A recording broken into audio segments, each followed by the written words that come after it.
timer on. Go. You got 59 minutes and 46 seconds. I can't work under this pressure. I'm glad we turned off the AC, but eventually we have to remove these screens because now that we don't need the Wilson slides, I feel very... Yeah, I needed to turn down our microphones because I just looked and our levels are like, whoa. Well, there you go. Drunk bitches be like. Drunk bitches be like. Drunk bitches be like. Welcome to Drunk Bitches Be Like. I'm Brandy. I'm Mindy. And this is all about two women, a few beers, some tipsy stories, and some drunk ideas. Welcome. So for anybody who listened to our last episode, we apologize. I don't know what happened to the audio, but we had some audio issues. Who the hell knows? Happened. This one might be bad too. We don't know. My editing skills leave something to be desired sometimes. And you know, when you're editing a drunken podcast and then sometimes you drink while you're editing, it also probably is not the greatest combination. But also, I tried doing it sober too, and that didn't work. So I feel like, you know, might as well drink some. What just went bump bump? That was you, not me. All right. Here, let me... Oh, I know what that was. You're getting bumped. I'm getting vibrations. I was actually trying to remove this screen, which is what you guys might have heard. Like... All right. Should we take the screens off? Yeah. Take the screen off? All right, let's take the screens off. Oh, look. I made mine too tight. That's what... You can't untwist it? That's what she said. Now I can't untwist it. Oh, here. Hold on. Let me give me a thing. All right. I'm going to put mine back together. Shit. My beer is going to go everywhere. Oh, look. We're going to have another spill episode. Nicely sit that over righty there. tighty, lefty loosey. No, my lefty loosey's not working. That's righty tighty. All right. Oh, I'm on the wrong side. Jesus, woman. Right? What did you do? I don't know. Let me take the microphone out of it and then you can do whatever you want to do. Okay. Here. So Brandy's manhandling my mic stand because I clearly... Oh, wait, I did something. I think the top. Oh, son of a bitch. Well, even if you can get the top off, that's a start. It stops with that thing. Oh.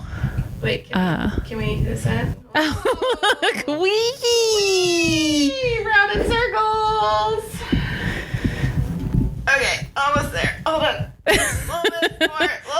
Again, that's what she said. So close, guys. Woo! Thank God. All right. Everybody celebrate. Oh. Well, as we transition into fall and winter, we don't need the AC or fans as much. There we go. All right. I apologize also for all of that audio nonsense because I'm sure I can't edit out most of that shit. Yeah, we're leaving that shit in. That's what you get. Life is fun. Life happened. Yeah, you were on a boat. I was on a boat, and y'all saw that on Instagram and things. And the funny part about that is I took that picture a full day and a half, I think, before it got posted, because then I posted it. Well, I texted Mindy and was like, hey, so if I post something, you can go in and like edit it and put in all your fancy hashtags and shit, right? Because I don't know how to do that shit. That's not my forte. And she was like, yeah, I can do that. I was like, all right, cool, sweet. So then I went and posted it. It was like, incoming. Yeah, it didn't income. No, it didn't. Quickly. Oh. Yeah, so I was like, are you fucking sending it to me in a text? What's happening? No, I immediately went out and posted it. Oh, it took a while to post, and then I was like, well, maybe that's what I'm like, maybe that's what she was gonna do. Maybe that's something. I don't know. Thanks for not doing a full foot photo, just a little bit of toe. Little toe. Yeah. Well, I feel like you have to have some people in the photo to show that there was a person there, but like I'm not taking a selfie, so I'm not a full foot person. No, you don't need a full foot. No. And even the foot thing bothered me a little bit because I was like, I'm doing something weird with my toe. Yeah. I mean, if you pointed your feet down to where you couldn't see your toes, and people would think that you didn't have toes. Yeah, and then that would have been real weird. Yeah, that also would have been strange. So, you guys were at Indian Lake? Yes, Indian Lake, which is, I guess, mid-north Ohio. It's like fucking got me. Look it up. It's on the west side, Google but it's also towards the north. It's like in the central northern. If you put a box in the middle of the state, it's northwest in the center. Okay.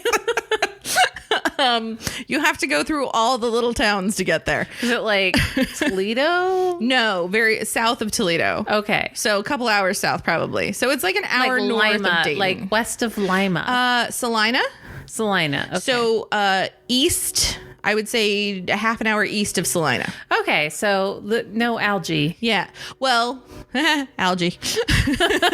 Not toxic algae, but algae. Oh, okay. Like Salina's having. So are they still having toxic algae? Don't go in there. They always have weird stuff because it's Grand Lake St. Mary's, and I've learned this weekend. Apparently, Grand Lake St. Mary's, like the deepest part is like 5 foot or something. Like it's stupid shallow, which is I think why they have so many algae problems.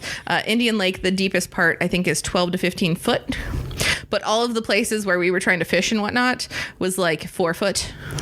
So like we're like, where is this 15-foot mythological place in the lake? Middle? Even in the middle, because there was so much algae in the lake. We would like, you'd start motoring out, and then you would have to like stop the boat because you would try and hit it into higher gear, and then it would hear like, and then you'd have to stop. Because then you'd have to raise up the propeller thing in the back so that this giant chunk of seaweed that had accumulated on the back of it could like float away. And then you could put it back in the water. And then like it was like playing dodgeball while you were driving the boat around the lake because you were like, oh, wait, there's a patch. Go to the right. No, there's a patch. Go to the left. And so it was just like, yeah. So is it just your dad driving? Or? Well, so funny story. That's what we're here for. Right. So not so funny story. So about a week and a half before we went. So this vacation has been planned for like 6 months because as we've talked before, Ohio camping is competitive and you have to book things 6 months out. Right. So I got the perfect spot. We were on a corner overlooking the lake and there's a canal next to us. It was just fabulous. So a week and a half ago, my dad, before we left, he texted me and said, I rented a boat. Go get your boater's license, and like sent me a link. And I'm like, okay. So I go on, found out in the state of Ohio, if you are born after January 1st, 1982, you have to get a boater's license and go through boater education. Oh, so I don't have to do any of that shit? No, you can just go willy-nilly hop on a fucking boat and drive and you're fine. Fuck yeah. Yeah, no, it's just like, oh no, before that, you're good. How's your 11 years now? And I'm like, are you fucking kidding me? Fine. So I'm thinking it's going to be like a 20-minute thing, right? So I go online and the damn course thing says like you have to be logged on for 3 hours. It has one of those minimum like time requirements for the class. Yeah. And it's like, okay, so you have to be online for 3 hours. And I'm like, fuck this shit. So the weekend like that I got that, I was going to visit my mom. And so I was in Columbus and I was at her house, and on Saturday night, it was just us. And she was like, well, I told her about the boating class and everything else. And she was like, well, you might as well do it now. I have my laptop with me. She was like, because you're not going to want to do it next week during work and all that other stuff. She was like, so just do it now. I've got some stuff to make to prep for food for the next day, whatever, because it was a birthday and whatnot. And so I was like, all right, fine. 7:00. I sat down and started doing this boater education class. All right. 7 p.m. 7 p.m. And actually it was like 7:15 p.m. And I was like, all right, 3 hours. So I'm planning like I'm going to watch TV while like clicking through some shit for 3 hours and whatever. Fine. No. You have to pay attention. First of all, I had to pay $35 to take it, which is fine. Whatever. $35, not that big a deal. Then you go through each page. Each page has its own individual timer on it. Oh, yeah. So some of our mandatory work things work that way. Right. And so I'm thinking, okay, these timers will add up to 3 hours, right? No. There are 6 units that you have to make it through. Each unit has chapters, right? And there can be up to 19 chapters. And then in each chapter, there are sections. And there's like up to 25 fucking sections. So randomly, my mom would walk by the living room and go, so where are you at? And I'm like, Unit 2, Chapter 2, Section 20. I finished my boater education course at 2:15 2:15 a.m. 7 hours later. 7 hours it took me to make it through this fucking website of boater education shit. And then you get to the end of it and you get a certificate. And they're like, the Ohio Natural Resources Department will mail you your actual license within 2 to 3 weeks. So I had to print out this certificate thing so that I had like a paper saying that I had taken the boater like education course. And I'm like, fuck, fine. I did it. I told my dad about it and he was like, oh, I figured it'd be like a 30-minute thing. And I was like, yeah, that's why I did it. And I'm like, and now it takes less time to get your driver's license. Oh yeah. I'm like, I know the different hulls of a boat. I know. Okay, the buoy section I totally skimmed through. Like you asked me about a buoy and like there's red, there's green, there's stripes, there's different symbols. I don't know what they mean. Avoid hitting them. Yeah, don't hit the buoys and try and read them when you get there. But like the sailboats and the right of way and the give way and the like, I've learned so many things about waterways and shit that like I never needed to know. And I was like, I just want to drive this pontoon boat. So so you guys got a pontoon boat? We got a pontoon boat, which was nice because we we wanted to fish. So we did a lot of fishing. Well, not a lot, but we did some fishing. We did a lot of drinking. Actually we didn't drink on the boat. My dad, like, for, he camping and drinking kind of go hand in hand. But for, like... He was, like, not on the boat. We didn't do it it was a rental, and I feel like it was, like, they said no alcohol on the boat, and he was very good about following their rules. You could have put it in 2-liter soda bottles. Well, and, yeah, but he was very, like, and, like, when I went through the class, it was, what? When you go kayaking, they say no alcohol. Right, and people do it all the time. Yeah. Uh-huh. But, so we went out earlier, and it was, like, no drinking. It was fine. I didn't care. But, because usually you were in recovery while we were on the boat from the next day. Taken Gatorade with you with vodka in it. I probably should have. But so this is the worst part about the entire thing. So I did all of it and I bitched about it for a week and whatever else. And then we get there and we get the boat and I'm like, this is worth it. It's fine because I get to drive the boat. But when we get to the little hut to pick up the boat that morning, the girl who was checking us out or whatever, she's like having you sign a paper because you have, it's like a rental car. Like anybody who's going to drive it has to sign the paper. And so I walk up there and she goes, I need your license. I hand it to her and she goes, do you have a boater? And I say, yes, I do. And I handed it to her and I was like 7 hours. And she looked at me and she goes, you're going to be real upset when I tell you this. And I was like, what? And she goes, that 7 hours you spent? And I was like, yeah. She goes, well, this is only valid in the state of Ohio. If you had gone to an in-person class, it'd be valid in the entire United States. And I was like, fuck you. We're only going boating in Ohio. That's it. No more boating anywhere else. Only boating in Ohio. Don't cross into Michigan. No, we're not going anywhere else. That's it. Ohio is the limit. I'm not going out of the state ever on a boat. Because I'm not doing that. Oh, well, if it makes you, I've never driven a boat, but now it makes me feel better to know that they're like, if you were born before 1982, we feel that you're responsible enough. Well, okay. And I got real pissed about this arbitrary date. Oh, and trust me, there was lots of conversation. And so the hour and 10-minute drive it took us to get up to Indian Lake, me and my dad were talking. And so I was doing some Google research on my phone. And I was like, because this is so stupid. I missed it by a year and 5 months. My sister can drive a boat willy-nilly, whatever. And like, it was 4 months she just made it by. You're like, Mindy's a drunk and she can fucking just drive a boat. All these people can just go and everybody I know can just go and fucking drive a boat, but I had to take a course. So I looked it up, and apparently when they passed the law was in, God, what was it? It was in 2000. So when they passed the law, basically their goal of it is to eventually get everybody to have the license. But when they passed it in 2000, it was the date they chose made it so that anybody under the age of 18 had to take it. And anybody over the age of 18 was like grandfathered in. Fuck you, suck it. Yeah. And I was like, are you fucking kidding me? I turned 18 in 2001. I hate all of you. Look, if it makes you feel any better, I don't know when the thing happened, but I did not turn 18 in time to be able to drink. Oh, yeah. At the 18. Drinking thing? Yeah, I think I was way off on that. But still, I mean, I knew people who were under 21 who got to drink, so I don't feel like I was too far off. Right. But I was off. But you were just out of that range where it was like, I mean, I feel like I was in junior high, but it still feels like I just missed it this much. You could have had an extra 3 years. I could have had some 3-2 beer. Yeah. All to myself. I mean, instead, I have parents who were just like, don't go anywhere and drink whatever you want. Yeah. Just make sure somebody can get you home or call us. Yeah. So other than the 7-hour course to get my boating license, which now I know a crap ton about boats, That'll be good for next year. Yeah. So, but no, the boat was really fun. Camping was good. Although my legs look like they've been chewed by a dog. I don't know. So I get occasional mosquito bites. But I am not like Honey will get chewed alive. Oh, I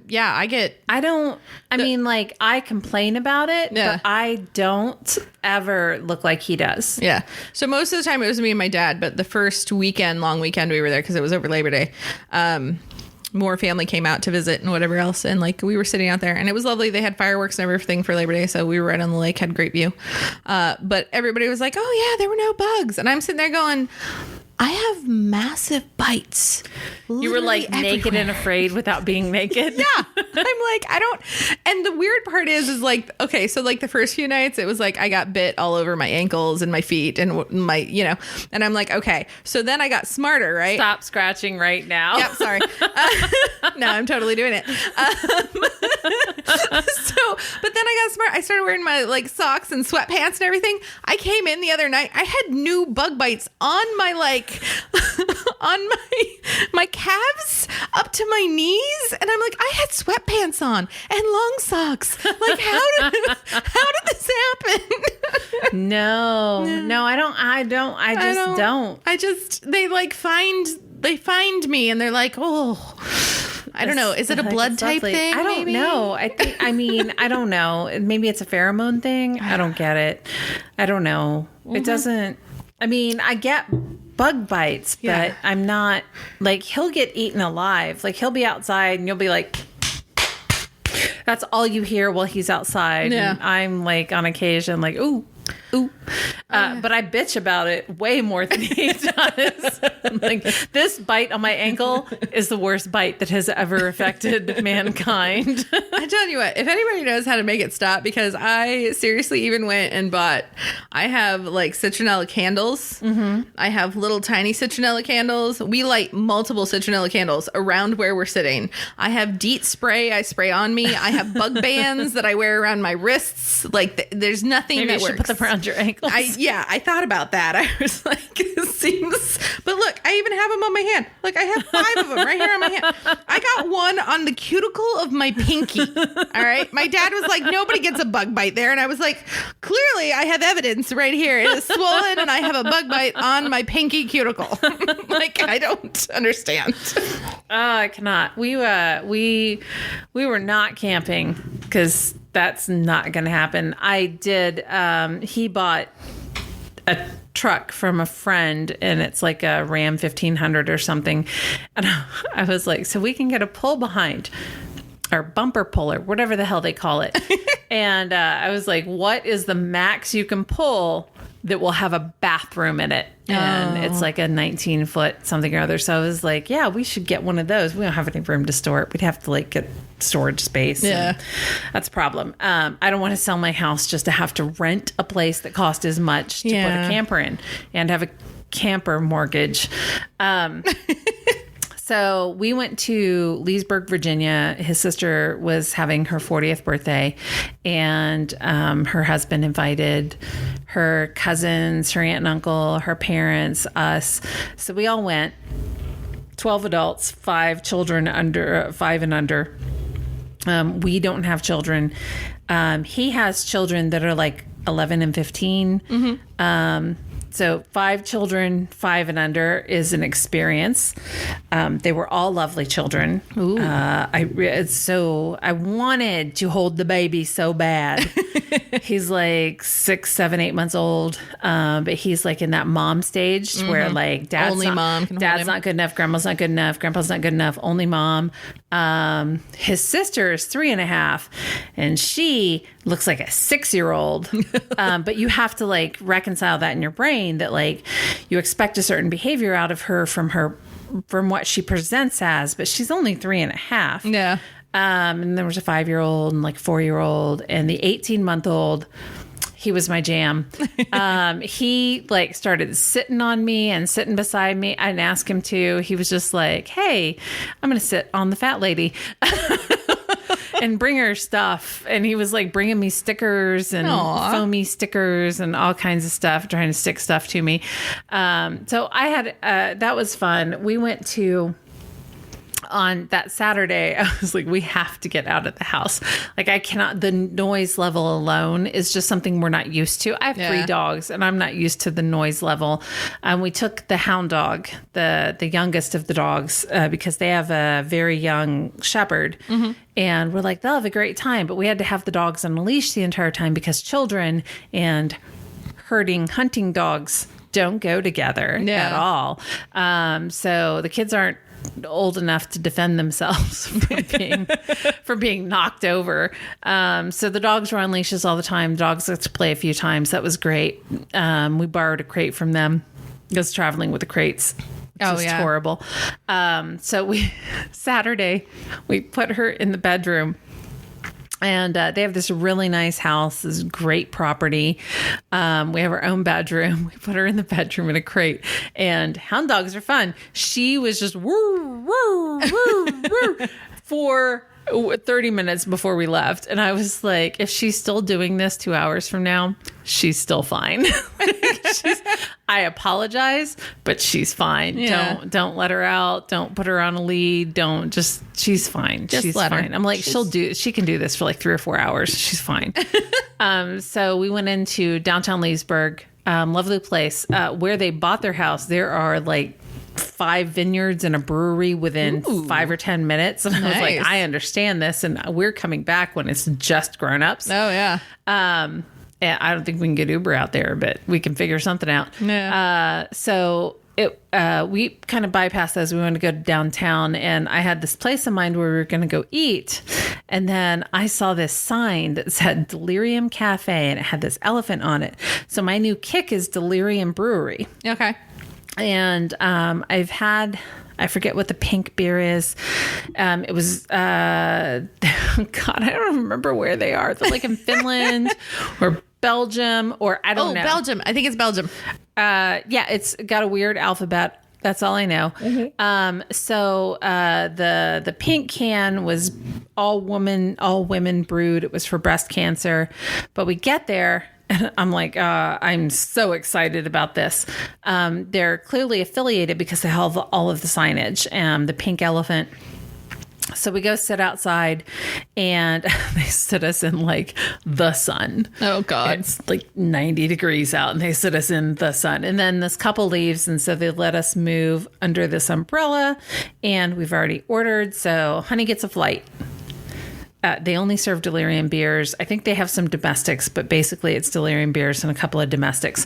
So Honey gets a flight. I'm like, I would like the Delirium red because it's cherries and elderberries. And I thought that I had it, but I had not. I had the pink one.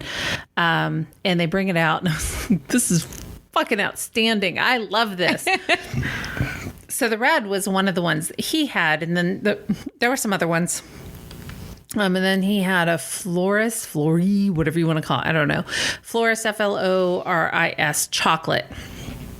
Tasted like what you want a chocolate liqueur or beer to taste like. It tasted like chocolate. Yeah. It was gorgeous. So I drank my red. I just had a snifter of red, and then I got a snifter of the chocolate, and they kind of screwed it up. So they gave us like 2 snifters because it's supposed to be a 10-ounce pour, and I think we got 2 6-ounce pours. Super fun. Because he had more ounces than I did, but somebody's a little more sensitive to alcohol than I am. Uh-huh. Mm-hmm. He doesn't do this bi-weekly. True. So he doesn't do this. I mean, he joins me weekly, but he doesn't do as much as I do on a weekly basis, let alone bi-weekly. So we had that. It was fucking fantastic. I loved it. And he was like, do you want to go anyplace else downtown? I'm like, can't. Like, it's 90 degrees out. It's hot. This is something you do in the fall. Yeah. Let's just go back. So we go back, and I get in the pool. He comes out and just like sits with his ankles in the pool. And I'm like, you can just sit with your butt in the pool. And we dragged our dog in. And she was not happy. We made her swim like 5 times. And she just was not having it. She doesn't swim by choice. So we made her swim. And then he was like, I'm just going to take her inside. And I'm like, why don't you go take a nap? So I'm helping set up dinner. And his sister's like, where's he at? I'm like, well, he's taking a nap. I'm like, we had some beers. So then he wakes up and is looking up the beers. And he was like, they're 8 and 9% beers. And I was like, okay, well, you have an excuse. Yeah. There you go. So tonight when we went out before this and I got the Delirium Belgian Ale, I was like, hell yeah, 8.8%. Yeah. 2 of them, no, 8.5%. 2 of those. And I was like, yay, this is going to be a good night. So here I sit having on the verge my 8.8%. Yeah, I had some vodka and wine slushy, and then some more vodka spritzers, which those ones were only 3%. But then I had a gin and soda, which was 6%. And then I also had another vodka slushy, which, so I probably had about 4 shots of vodka. I mean, all of this, though, over the course of 3 hours, 4 hours. Yeah, you were there longer than I was. Yeah, so I was there for a while. 6. We left at 7:50. And now I have some lovely cranberry mead. Yeah. On the topic of beers and alcohol, I did, over the course of my camping trip, have some lovely beers. I went to Barrel House and bought a couple 6-packs. Yeah. And so I tried a bunch of new beers, and I will give Mindy a photo of all the things, and she can post it. Although there was a couple of them that I forgot to take pictures of. So if you're interested in what I had and my opinions, you can go find that probably on Facebook or Instagram or We'll put it in all the places. It'll be fun. Yeah, all those places. You just have to tell me what you think about all of them. I will. You're like pointing to them and you're like, didn't like this one, like that one. I'm like, yeah, it's not going to remember that. I'll send you a summary. A summary. Yes. I will send you a summary. I'm real sad though, because one that I didn't take a picture of that was probably my favorite, and I don't remember who made it, which is really upsetting. I just know it's a silver can, and the thing I will try and find this again, but it was a smoked lager. And on the description on the can, it has a flavors to expect, and it had bacon and maple or whatever else listed. I wonder if that was a Wolf's Ridge. I don't know. It might have been. It was a plain brown label all the way around, and then it had on the one side it was flavor profile and blah blah blah. Nice. It was but it was a smoked lager, and it was very smoky, and it was delicious. I'm excited to try the s'mores one that you had, because we have that at home, and there's a big set that I have set back for October. So gonna be hitting those hot and heavy. I'm not a fan of the pumpkin ales. I am, so but I like ciders and things, so I'll probably start getting more. You do the cider stuff. I'm gonna do the pumpkin stuff and let everybody know how it is. But yeah, the Delirium beers I'm a big fan of so far. Astra Red Soda. Yeah, it's good. We went to Rusty Bucket last night, and last night was Friday. What's today? So I had the Astra Red Soda. I feel like I'm getting diabetes as I'm drinking it. Oh yeah, it's very it's very sweet, but it tastes just like red soda. It does. But it's not a really high alcohol content, which is kind of disappointing. I really would like a little more bang for my buck. Yeah, I feel like the more sugar you get, the less alcohol you get in it. That's true. That's why. That's right. You're so scratching shit. But it's just a little one right on my knuckle. Definitely the more sugary something is, less dry it is, which means it's less alcohol content. So that's the only way I know wines if they don't say they're dry on them, I look for the alcohol content. And if it's above 13%, I'm like, it's going to suck all the fluid out of your body. Yeah, it is. Yeah. I love those ones. No. Well, in the red variety, not in the white variety. I'm not a big white fan. I like the sweet whites. I like all reds. So I've tried, I take it back. There's a lot of Pinot Grigios that I've tried, and I like ones that aren't as lemony. Okay. So if they've got a big pear apple or pineapple profile, I like them, but like, some of them get a little too lemony, and I'm just not into them. I'm not a big Pinot Grigio Sauv Blancs. I like every once in a while. I like the grapefruit ones though. I'm not a grapefruit fan. I don't like Chardonnay, but I'll do Riesling all day long. No, so the reason I won't do Riesling is because my flight got canceled when I lived in Panama City. And so I went to the alcohol store, the package store on the way home to drink my sorrows away that I was going to have to wait another day to go home for Christmas. Aww. And I got a, like your standard, but no, I think I got like a liter of Riesling. It was bigger than a bottle of wine. Yeah. So I got the bigger bottle. Right. And then I got like, I always have to stand in a store. I used to have this friend that I would stand in the store and go, what is it that I don't like? And she was like, you don't like Sauvignon. And I'm like, are you Cabernet? No. Take that back. I don't like Merlot. I always have to remember, like, which one don't I like? So I'm standing in the store and I'm like, she's not here. Let's just avoid reds altogether because I don't remember which one I don't like. Yeah. And without fail, I would bring home something that sounded good and I would get home and she'd be like, you don't like Merlots. And I'm like, son of a bitch. So I was like, I'm going to get a Riesling. So I get this big bottle of Riesling. I get her something that I 100% know that she likes.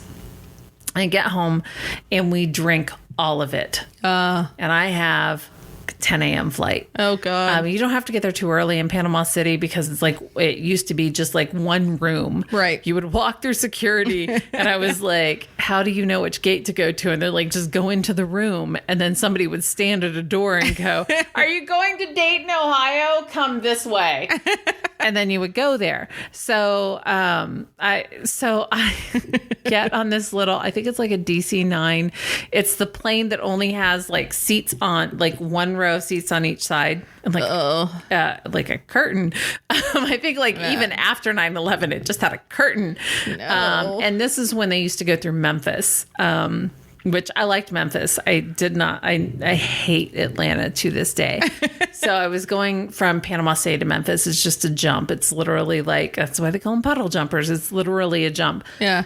We had so much turbulence that I sat with an air sick bag over my face the entire time because drinking used to give me the worst migraine in the world. And when I get migraines, I get nauseous. So I cannot drink a Riesling to this day without thinking about trying not to puke. Oh, God. On a puddle jumper to Memphis while sitting next to somebody trying to play slots while screaming. That's so sad. Yeah. Because Rieslings are so good. They're so sweet. That's only the Ostlease. If you get a Spatlese, it's a little bit drier. Okay. Yeah.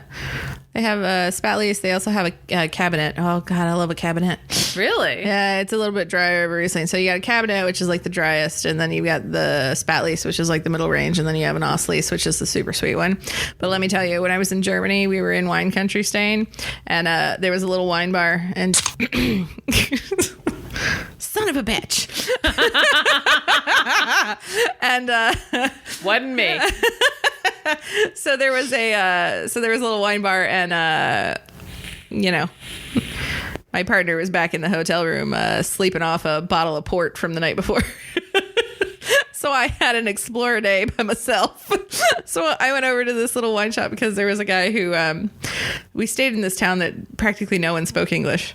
But there was this one like bartender at this one little wine shop. Which those towns are great because they're willing to try English. Oh, yeah. If you're willing to try German. Right. And this guy was super excited to have like an American, I think, like, and especially somebody, because I knew a little bit about wine. So like I could talk to him a little bit. And so he was talking and everything. So I went in by myself and I sat there and had some crackers and wine and whatever else. And they had like some stupid expensive wine where it was like $15 a glass. And he was like, this one's from the vineyard that's like right across the street, blah, blah, blah. And it was like this Ostlease. It was $15 a glass. It was chilled perfectly, and it was the most amazing, like, sweetest thing that you could just drink, and it was just fabulous. And I was like, yes, I'm on vacation, and I'm going to drink $15 glasses of wine because it's awesome. See, when I went to Germany, we took one tour. So for the most part, we were just hanging out with our Air Force friends. We went to K-Town and went to this fucking bar that I do not like EDM music, but apparently that's a thing. Yeah, that is one thing I regret about that, because he loves EDM music, and I wanted to take him to like some kind of a rave or a club, and I just, where we were at, I couldn't find one. So K-Town has like, all I remember is it looks like a dome, and we were in the middle of nowhere, and they had like an 80s bar like upstairs or something. There was like an 80s club that played 80s music, clearly. Yeah. And then there was another club that did something, but in the middle, the largest part of it was EDM, and it was just like I was going to exaggerate for a minute, so let's not exaggerate. There's like 500 people just jumping up and down. Oh my gosh. In the air. That's still a lot of people. I just didn't want to. And I don't like the smell of sweat. I don't like the smell of bodies. I was like, I'm going to be in the 80s area. And then all I wanted was water. And they're like sparkling water. And I was like, no, just fucking water. Still water. I want still flat water. I want flat water. And they're like, all we have is tap water. Fine. And they look at you like it's the dirtiest thing that's ever happened. And I was like, well, flat fucking water. I feel, okay, so this is something that I've thought about a lot, because I've been over to Europe a couple times now. And when I've been over there, I did not like sparkling water, which since has severely changed because we've talked about my soda stream. True. And now I'm like, ooh, Perrier, San Pellegrino? Yes, please. Give me all the bougie water. But when I was over there, I was like, why would you give me fucking sparkling water? But I think I've kind of figured it out, maybe. I have a theory. All right, so Europe is clearly a lot older than us, right? And like back when the plague was around, it was from the water sources where they were spreading everything. So I feel like Europeans just naturally don't have trust of like tap water, because their water systems were always really dirty and gross, and that's how they spread disease everywhere. So I feel like when they look at you and they're like, you want to drink out of the tap? That's on you, Bo. Yeah, I'm like, I didn't care at that point. Like, I wasn't going to pay you $6 for a bottled water that had bubbles in it that I didn't want in the first place. But yeah, we just ended up at the 80s things. Then we went to some bar that it was just a bar, like your regular bar. I think it was called the Blarney Stone. And there was an American that was actually playing. I think he was like part of the Air Force or whatever. So he was playing there acoustic. And so part of the bar, the majority of the bar were Germans. And then there were a few of us sitting at the back that were Air Force, like maybe 15 of us that were Air Force. Yeah. And he started playing Country Road, Take Me Home. And these fucking Germans went crazy. Like, I don't know, like if they like John Denver or just like that song or what, but I was like, hell yeah. So except for West Virginia, throws them the hell off because it's, you know, West Virginia, I don't know. So they were having a problem with that. And I just, it was adorable. And then he did Bye Bye Miss American Pie. I drove my Chevy to the levee, but the levee was dry. But we had a great time there. I got €1 and they also came with fries, and I didn't understand what the person said. And I was like, yes, I want ketchup. And they put ketchup on my €1. I still ate it because it was really good. Yeah. And I just enjoyed being in Germany. I enjoyed the fact that they respect personal space greatly because they don't have a lot of it. Because in what I would see, there were just houses built on top of houses, up. Yeah. But they were on the recycling game long before we were. I was there in 1999, and they were recycling shit. Everything. Oh, yeah. But yeah, you could still smoke cigarettes in the airport in 1999. There was a sex shop in the airport. There were sex shops everywhere. I drove past a camper and I was like, why has it got a red light? My friend's like, because that's a prostitute. And I was like, fuck yeah, let's knock on the door.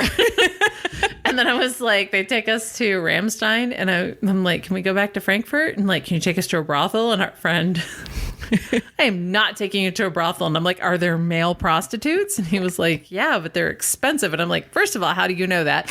And second of all, of course they're more expensive. They can only do so much in one night. Right. God.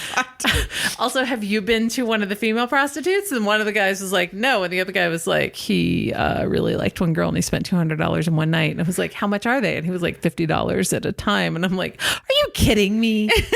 If your boyfriend went 4 times in one night, you would be amazed. He spent $200 on a prostitute. Mm-hmm. I am offended for his future girlfriend. I enjoyed it.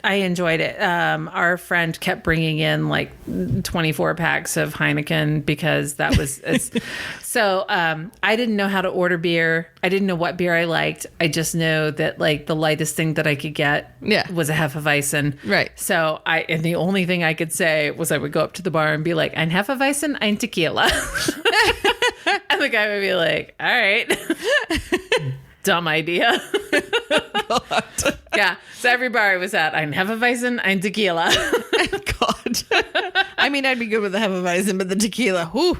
Yeah. That'd get old quick. I had a love affair with tequila back then. Oh, no. I had a love affair with tequila in college, too, and then that didn't go well. There's only so many times you could throw up tequila. Yeah. Well, I didn't throw it up so much. I could probably still do tequila pretty on the parallel, but like tequila and me have a rocky relationship. Not in the getting sick manner, more so in the getting me in trouble manner. Oh, yeah. When the song Tequila Makes Her Clothes Fall Off came out, I was like, does Blake Shelton know me? Right?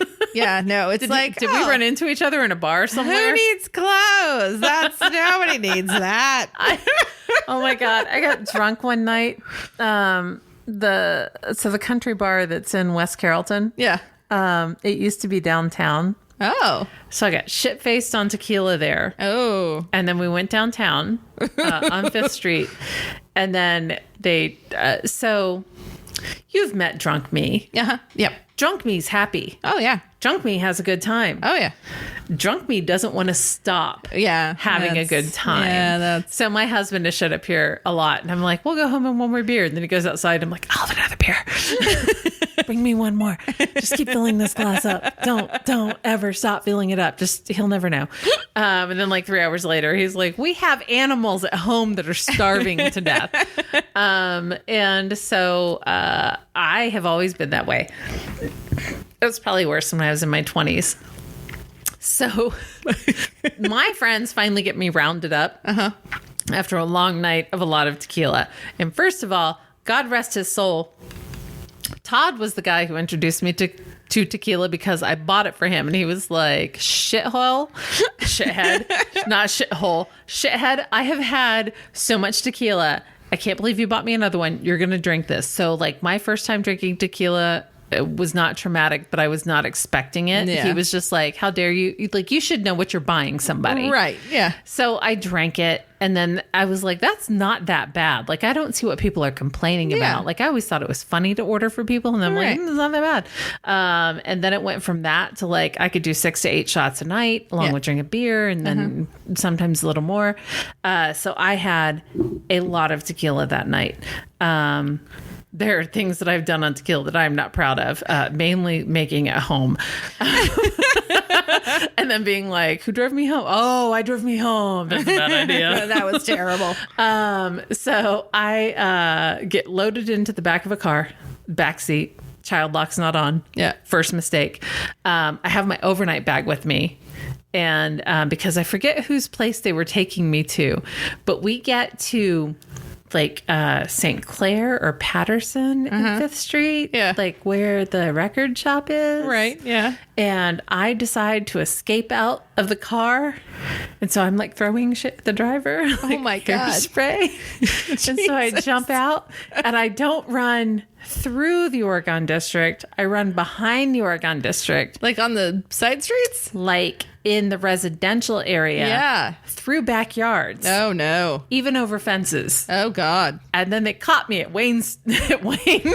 I was going to say, and you were running because you didn't want to go home? I didn't want to go home. I wanted to continue partying. All bars closed. Jesus. All bars closed. Ohio, in case you don't know, Ohio 215, all glasses down, all alcohol off the table, get out. Yeah. 2 a.m. is last call, 2:15, get the fuck out. Well, and legally 2 a.m. is the... True. But yeah. So yeah, all bars closed. Yeah. Nobody's going to let me in. No. I just didn't want to go home. Yeah. So yeah, I hauled ass through backyards, through front yards. Yeah. They caught me on Wayne Avenue, which is like, for everybody on here, it's like 3 blocks. Right. That I hauled ass over fences. I remember going over a couple of fences. But then I got over the last fence. Yeah. There's just 2 of my friends' cars sitting there, and they put me in a back seat and made me go home. Oh, yeah. No, I don't think I ever ran from people. Although we had a very entertaining evening. So I went to Ohio State.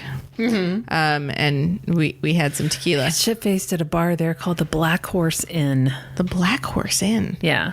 I don't even remember that one.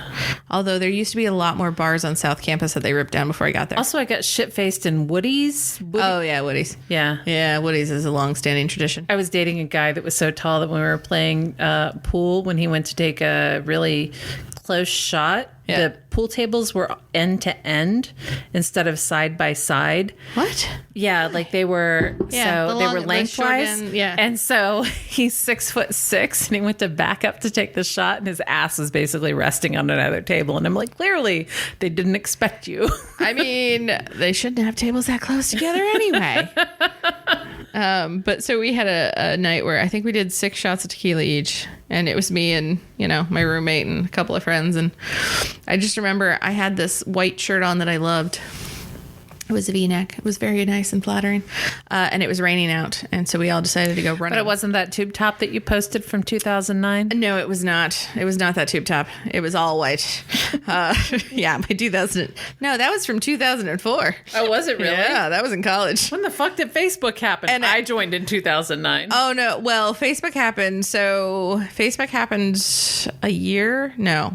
When I got to college or a year before I got to college. But when Facebook started, you had to have a college email address in order to join. Really? Yeah. So you couldn't be a part of Facebook unless you had a college email. So it had to be a .edu. Oh, well, that's why. Yeah. So when I first joined Facebook, I was from Ohio State, and it was my .edu email address that I used, because what they would do, it was really nice actually when it first started, the whole function of it, because you couldn't connect to other people outside of your college. Oh. So it was a nice like networking thing for people like in the same college as you, so that you could kind of create groups and like make events and invite people that were in your college and say, hey, this is what's going on campus, whatever else. So it was actually really nice and functional. And then it opened it up to the public, and whew, man, and we all know where I went from there. But so we went down to South Campus, the Oval, and it was raining, and we were all trashed on tequila, and we went swimming in the puddles that were in the sidewalks. And then we decided that why would we swim in the puddles when there's a perfectly good lake over there? So we went and jumped into Mirror Lake. No. And went skinny dipping. No. Because we're like, why not? It was tequila. So we went skinny dipping in Mirror Lake, and then we all ran back up to our dorm because we were in South Campus dorms. And at one point, I'm pretty sure I just decided to like strip off all of my clothes. I was in my dorm room, but doors wide open, whatever else. And my roommate dropped me on my head, I think. And she was Somebody she dropped might you on have your a head. concussion. I don't know what happened. And so I was naked, just laying on the floor of my dorm room. And I was dating a boy at the time that was living on the floor below me. And he had some fabulous gentlemen that lived on the floor with him that knew me. And this one, this dude was like beefy. He was like 6'5", like whatever. He came up and wrapped me in my comforter so that I had clothes on, scooped me up and took me downstairs to my boyfriend's dorm room, put me on the futon, and they like fed me popsicles and shit to make sure I didn't have a concussion. So yeah, that was my first like real solid tequila experience, and I've been loving it ever since. No, oh God. So I did not go to Ohio State. I went to no reputable college at all for any length of time. I went to Wilmington. I went to Wright State. But those were just like, whatever. But we would go visit, like inevitably I would have a friend who was dating somebody at Ohio State, and they had a friend. And so I would date that person. We went to some bar called Faces. And the only reason I remember it is because there was a McDonald's on the second floor. Oh, that's convenient. But like we weren't 21. Oh, no, you didn't have to be. But we were still drinking. But this was also like 1992. Yeah. And I'm guessing, so the bars that a few of them you've mentioned, I didn't hear of. But when I got to Ohio State, there was a huge complex that had been torn down. Like South Campus, like over on High Street, like there was huge lots that were just vacant. And like they had torn down a bunch of shit. And they were like, yeah, there used to be this huge like South Campus bar like scene. And like they just got rid of everything. Yeah. So like Black Horse Inn was like under an apartment building. Okay. Like it was nothing. It was like awful in Tangy someplace. It was literally nothing. Like 13-inch screens hanging up for people to watch the games. Yeah. And it was not for college kids. It was like for old fuckers to go hang out. And a couple of the guys worked there, and like one of the guys would go, the guy I was dating was like a marine biologist. And I'm like, and I'm fucking Ohio? Like, how you do that? You're in the wrong state, bro. Are you going to an aquarium? I'm confused. So yeah, I didn't do Columbus other than that. Like going places in Columbus still makes me a little tense because it's so much. I mean, Dayton compared to Columbus is just ridiculous. Oh yeah, no, that's true. Now I will say I was always, well, it's probably because I lived there for 4 or 5 years or whatever. I was always really comfortable in Columbus, but like whenever I'd go visit Cincinnati, I'd always get very like, I don't know where I'm at. I don't know what's happening. Like, I feel like you walk one block over and it's a completely different atmosphere than like where you were. And there's so many hills, and I was just like, I can't stand Cincinnati. I will say this though, Cincinnati is a much prettier skyline than like driving into Columbus. I'm like, what the fuck? So the industrial complex have we driven into? Well, driving into Columbus, I always enjoyed because I worked for, I had an internship when I was in college for Franklin County Commissioner's Office. Yeah. I worked in their communications office, and their building is pretty tall, but it's like a little bit separate from the rest of the skyline. So when you're driving in, it's like the skyline and there's like a little gap, and then it's like this black building all by itself. And I'm like, I used to work on like the top floor of that building, and I'd go have like lunch in the little cafeteria, and you could like see the whole like thing in Columbus. And so whenever I drive into Columbus, I'm like, I worked there. You worked in the giant black penis in the middle of the town. Yeah. I mean, it's off to the end. It's like he's peeing on everybody else. I don't know. So mainly most of the times that I've gone back there since my 20s were to like go to the like Capitol Theater. And that's where I first saw Stephen Lynch live. Oh, yes. Is there's a smaller theater. Like it's down like across the street, like a block over or whatever from the, and it's very small. And also like I got a front row seat because there was only one left. And I did not realize when I got that front row seat, because I expect when you go to the theater that they're like 4 feet up and you're going to have to look up. And this particular theater, they're like 6 inches up. Yeah. And you're just hanging out. Yeah, you're right there. Eye to eye. 4 feet away. Unless they're sitting back further on the stage. Right. So yeah, that's the only time I've ever been up there. Oh, and for an Advocare session. Yeah. So for that cult, I went. Well, and now I have a family that lives down in Grove City, so I go over there a little bit more, but I don't actually go into Columbus as much as I used to, because now I just, stay on the south side because that's where Grove City is. I just don't like big cities because where the fuck do you park? That is an issue. Although I will say that is one downfall of big cities in Ohio, because like Chicago, you go to Chicago, fuck it, I'll go park in the suburbs, take a train in, and then take the L everywhere and whatever else, I'm good. Right. But like same thing with like DC. I love DC because they have a great like public transit system. You can park wherever. Go just use public transit the whole time.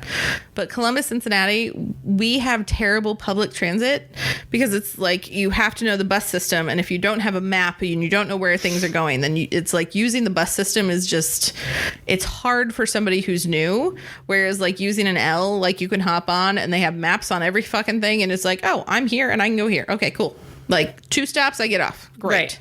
Right. But yeah, so I'm really hopeful because I heard that they're putting in a high-speed train that goes from like Cleveland to Columbus to Dayton to Cincinnati. That would be nice. That would be nice because I'm like, that would be cool to be able to like ride over there. But then again, once you get there, it's like if there's no public transit, because Cincinnati is spread out everywhere. Yeah, and if there's no public transit to actually take you around once you're in the city, then because like I've gone to see a few shows at Bogart's, but when you're at Bogart's, there's nothing to fuck around. Oh yeah, you're completely separate from like you want to go downtown to like the baseball field, and that's what I mean by Cincinnati, the hills and everything else. It's just so spread out and everything is in such different places that it's like the hot spots, touristy areas that you want to go see when you're going down to visit.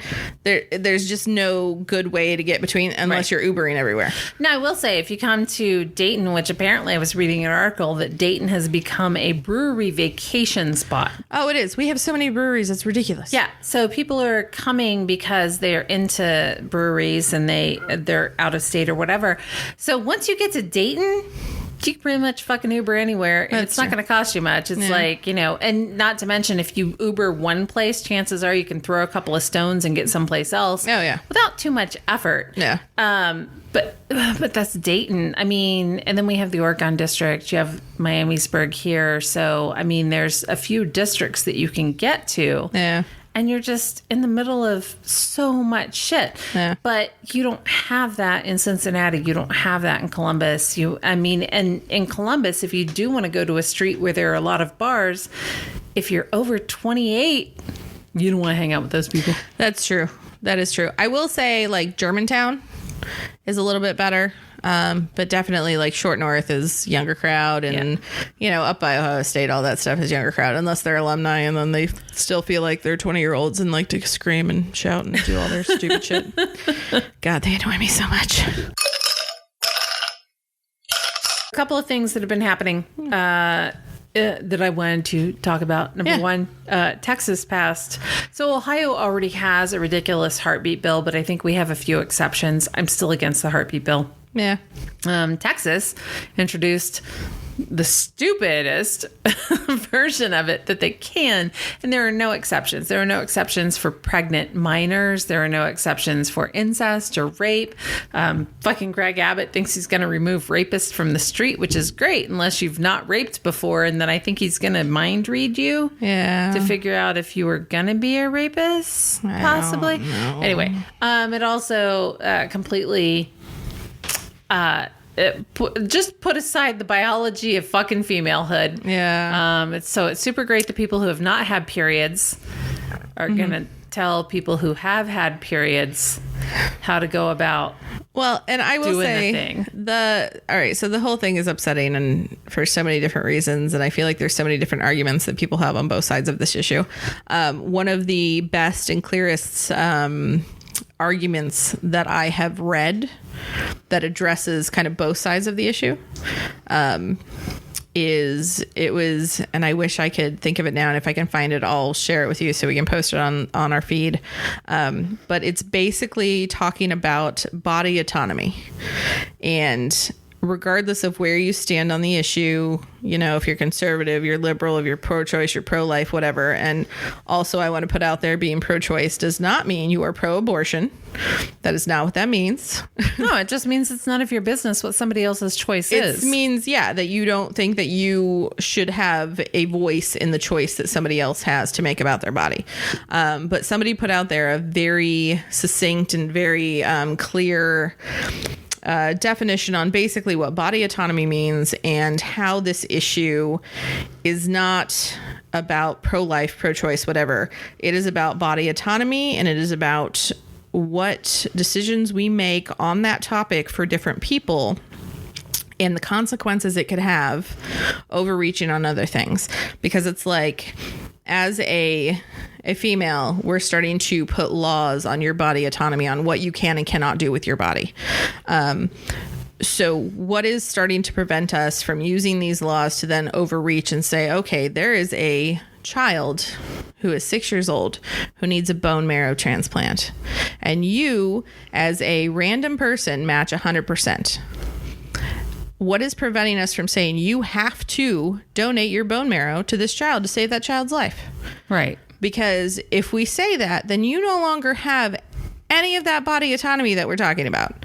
So it's like, we're taking that away from you because we want to save somebody else's life. And as noble as that may seem to some people, you're also then making another person, you're choosing the decision that they have to make for their body. So when does it become your kidney? We're right. Or a live donor liver? Well, and that got brought up too, is, you know, it's our choice as human beings when we die whether or not we're organ donors. So at what point do we start saying to people, oh, well, you're required to donate your organs now because we are taking over your body autonomy. Right. And that's the start of what this bill is starting to do. And even if you don't want to look at it in that manner, legally, that's what it is starting to encroach upon in the law. Right. So I've noticed that a lot of the people who are anti-vax and anti-mask, like pick one, just one or the other, are starting to use the my body, my choice. And one of the arguments that I have constantly brought up is like, so first of all, if you're using that argument, you're probably considering yourself pro-life, in which case I consider you pro-birth because you also don't want to support government policies for these unwanted children who you're forcing to be brought into the world. And I had an argument with one guy who was like, I had a friend who got pregnant at 14 from a rape, and her parents wanted her to have an abortion, and she ran out of the abortion clinic and demanded to have that child, and now she has 4 children. That's great. That was her choice. She had a choice. It should have been her choice. It wasn't her parents' choice. Right. Like, so, that was her choice to have. Right. So I appreciate that she had her choice. But he was, then they also, there's also the trying to apply it to like a mask mandate or a vaccine mandate. I've worked in jobs where they require things. I've worked in healthcare and I've been required to take tuberculosis tests every year. And I had to have hepatitis B vaccine series. I had to have a hepatitis A vaccine series. I had to get a flu shot every year. Hell, to go to college, I had to get multiple vaccinations to make sure that I, like, to enroll and go to college. Right. At your age, you had to have the meningitis vaccine series, meningitis vaccine. If you hadn't had it at 15, and then at college age, you at least had to have it at college age. So if you hadn't had your varicella, you had to have your varicella by then. You had to have your MMR. There were certain things that you had to have if you hadn't already had them. Yeah. Especially to attend a public university. Yeah. Private university is something different. If you have a job, there are job requirements. Right. You don't have to do it. Make a choice. Yeah. You don't have to have a job. I also just saw somebody who was like, the 4 nurses and 1 doctor quit because they said that, you know, if God wants them, like God will protect them and it's God's will. And so I was like, well, then you're fucking redundant. Like, why are you out here in healthcare if God's going to take care of everybody? Mm-hmm. Why are you out here? Nobody needs you if God's going to cover it all. Yeah. Aren't you? Just go fucking drive a bus. But when they're trying to usurp this my body, my choice. And of course, the other argument is like pregnancies aren't contagious. Yeah.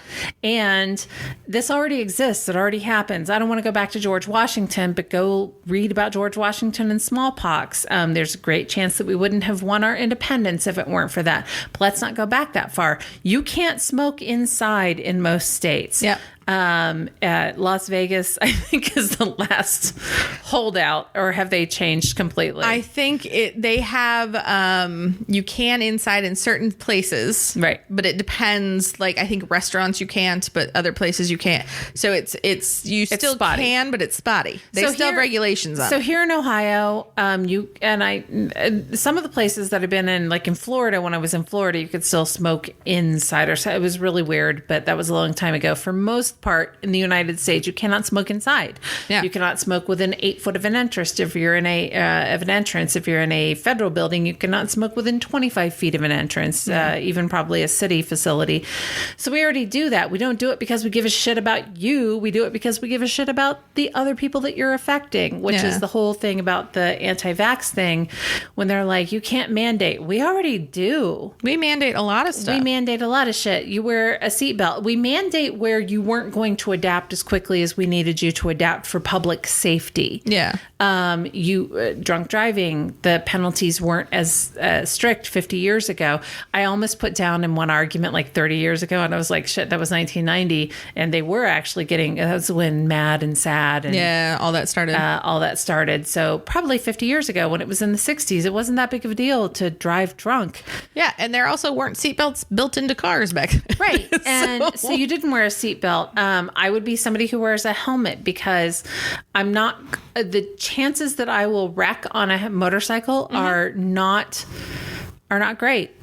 But I don't want to wreck and have a traumatic brain injury. I would like to be protected from that because I like my brain. I ride on my dad's bike all the time with him. He hates wearing a helmet. He doesn't do it. I wish he did, but he doesn't. But I wear a helmet every time I get on there, and I will not get on it without a helmet. Yeah.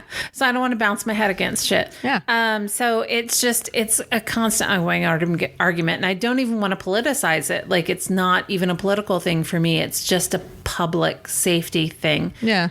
The other thing that I've been seeing is that like it was fast tracked and it's unproven science. No, mRNA has been around for a long time, and chances are a lot of vaccines will go that route. Vaccines will probably change in our lifetime to go mRNA. But you know, some of you motherfuckers that are like avoiding vaccines, you're bringing back shit. We don't have polio because of vaccines. We could not have this virus if we all kind of did the vaccine thing. Yeah. We used to not have smallpox. And then that came back. And then that came back because some of you assholes were like, I'm not vaccinating anybody. Sorry. I laugh because she makes gestures with her hands when she talks sometimes, and it's funny. I can't help it. So, yeah, I mean, you don't have to agree with our politics if you're listening to us still. Maybe you do. Yeah. But I just get so frustrated with people, and I'm like, God damn. The science, I said to somebody today, I'm like, when you talk about the science isn't real or that we don't believe the scientists, you sound like the fucking people who ordered Galileo to appear in front of the Catholic Church as a heretic because he said the earth revolves around the sun. Well, guess what? The earth revolves around the sun. Yep. And he was right. And you sound like a fucking moron when you say shit like that. And you know what? There are people whose job it is.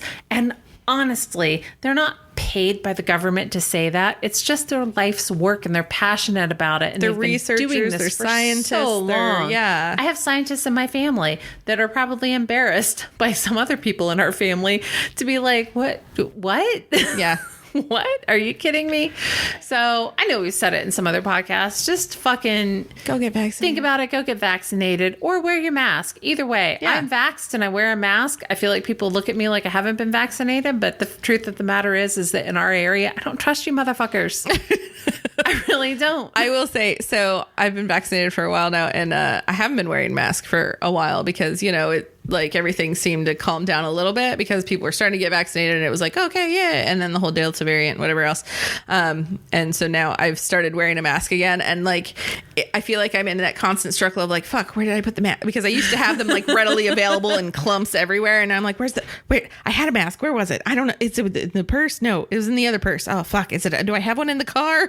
Yeah. I used to want to get the cool ones from Etsy, but now I just get the like all black ones from Costco and just keep them in the van. So I have a box of the like medical ones in the trunk of my car, but it's getting like towards the bottom. And I'm like, I really need to invest in another box of those because I feel like I'm going to need those. Yeah. I'm still vain enough to want the black ones to be like, I'm cool. Yeah. The black ones look a lot nicer. Also, I saw somebody apparently online that was like, the blue side out does this and the white side out does this. And this doctor was like, no, the blue side out is how you're supposed to wear them. So no, well, it doesn't matter, but it doesn't matter. But apparently, like if you look at where the straps are, if you wear it the other way, the straps rub on your face. Oh, okay. So that's all that really fucking counts is if the straps will rub on your face or not. And I don't give a shit what you do. Pick one or the other. But please don't kill my mother. That's all I have to say about the whole thing. And quit making yourself famous on TikTok, because here's the deal. People are finding you. And getting you fired. No, you're getting you fired. Well, because you're doing stupid shit in public. Here's the thing. And even the people that are quiet about it and don't say anything and don't wear a mask or don't, like, those people, like, whatever. It's the ones that will like verbally assault people that are wearing masks for wearing a mask. It's like, why what is your problem? Like, what just does this leave have alone. to do with you? Right. Like, this has nothing to do with you. And like, there's so many videos now of people like assaulting other people in grocery stores and whatever else. Like, this woman's assaulting me and my child because we're wearing masks and she's not. She's calling us sheeple and blah, blah, blah. And like, why are we wearing masks and whatever else? And it's like, I don't understand that mentality. Right. Like, what is so wrong in your brain that you go attack somebody? Let's point this out.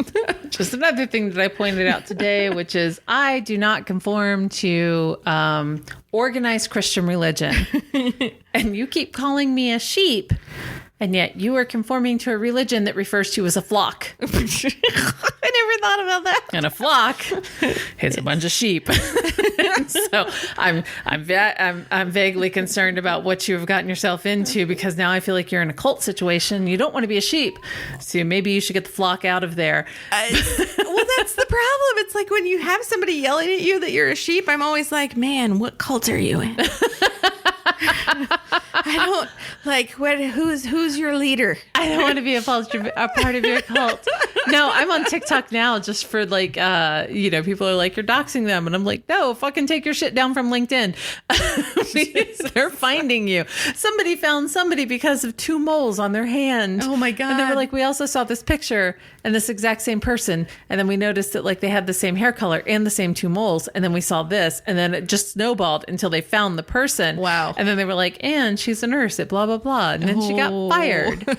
And then some lady that was walking around coughing on people on purpose because they were wearing masks. Yeah, her ass got fired too. She got fired too. Which, I mean, that's what is happening in your brain where you're like, I'm going to go cough on these people because they're wearing masks and they shouldn't be wearing masks. Like, who the fuck cares if they're wearing masks? Let them wear masks. I don't know. Oh, and on the racist front, that fucker from Amazon that was calling the N-word out to the Amazon delivery guy. Oh, I didn't So hear about apparently this. nobody knew he was. So people were calling him out just for being racist. Right. Turns out he's an executive for Amazon. He also got fired, but they fired the Amazon driver first Why?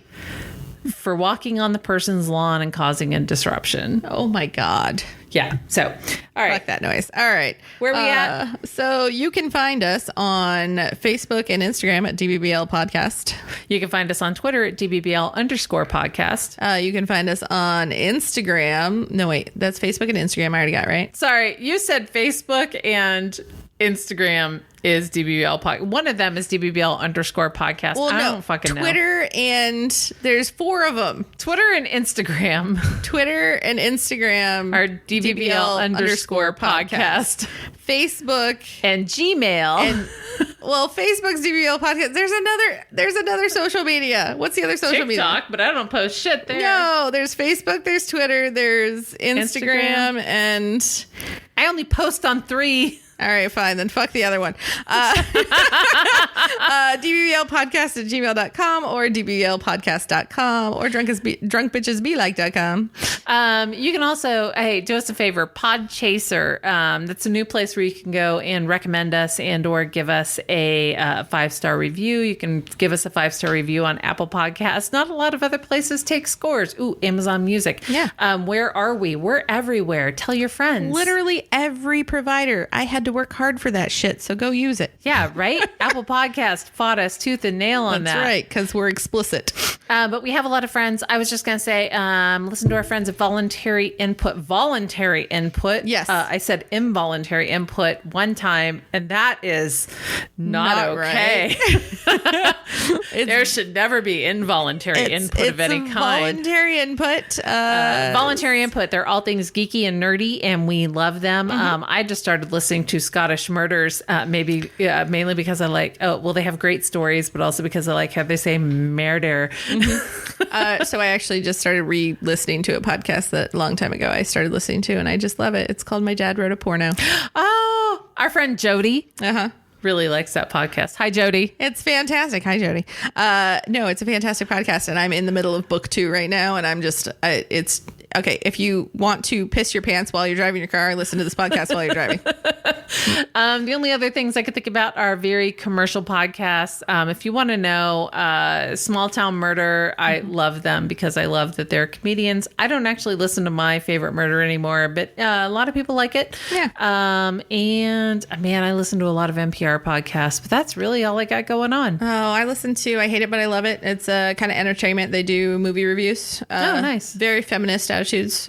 So, sometimes you might get annoyed by that if you're not totally into that. Yeah. Actually, I get annoyed by it because they point out things that are very misogynistic in older movies that I really loved. And then I'm like, now I feel like I can't like this movie Okay, as much. You just brought out something that's really going to annoy me, and I'm just going to leave that here and we'll pick it up the next time. I just saw a list of 50 terrible movies that are really fun to watch, and it had fucking a picture of hackers in the beginning, and I love the movie Hackers. I saw you post a picture of that. I was wondering what that was about. I'm so offended and my feelings are hurt because the movie Hackers was fantastic, and I really need millennials and Gen Z to quit judging our movies by your own goddamn standards, because in the 80s and 90s that movie was stunning. Yeah. And we thought that's really how you hack shit. Yeah. And so leave our shit alone. But you're right. The 40s and the 50s movies. They do movie reviews, and most of them, they're very entertaining and everything. But every once in a while, they'll pick one and they'll do it and they'll be like, well, that shouldn't have happened. Like, okay, here's the thing. Like, Big, I was never a huge fan of Big.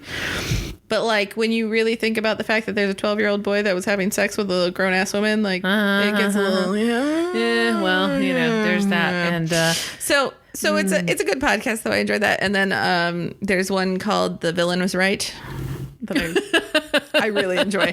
It's also a movie. They watch movies and basically tell you why the villain in the movie was right. Like Wayne's World, for instance. Oh, okay. Like Rob Lowe was the villain, right? He was right because he was hot. He was literally trying to give them like money to do things and like give them a contract, and they just kept fucking shit up left and right. Like, I mean, honestly, it's just go listen to the podcast. It's also fantastic. because he was hot. Yeah, that's true. He hasn't aged in like 35 years, so I think he made a deal with the devil. Oh, Rob Lowe, absolutely. And watch 911 Lone Star. Like, I watch it with my husband. Yes, they're not the only one. I watch it with my husband, and I'm like, this is a fascinating drama show. Yeah. And in the back of my mind, I'm like, it's fucking hot. It's really fucking hot. Also, Jed is hot. Anyway, we are Drunk Bitches Be Like. Thanks for joining us. Yeah. Cheers. Abba Baba. 1, 2, 3, 4. 1, 2, 3, 4. 1, 2, 3, 4. 1, 2, 3, 4.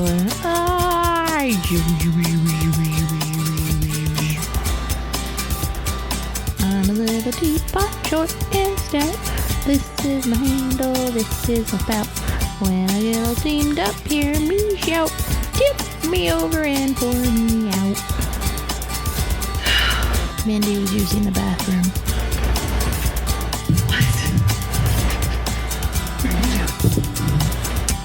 Well, so far, I've done a mic check. I've sang I'm a little teapot. I was trying different sounds and different things, and I adjusted a couple of things here and there, but... How much fucking Christmas wrapping do you need? Never mind. It's not a roll of wrapping paper. It's a wrapped gift that clearly didn't get completely unfolded. Or unopened, or not unopened. Opened. How much is it? I don't remember. Is it heavy? Oh, that's heavy. Never mind. It's not open at all. Oh, yeah, no, so it didn't get opened. Cool. Cool. All right, I'm gonna stop for a second and see if I can listen to this.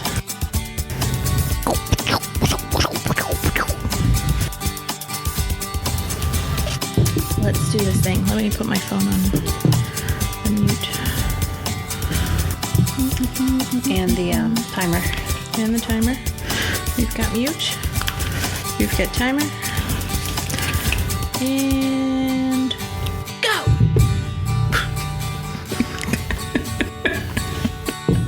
Just throw it down the fucking authority.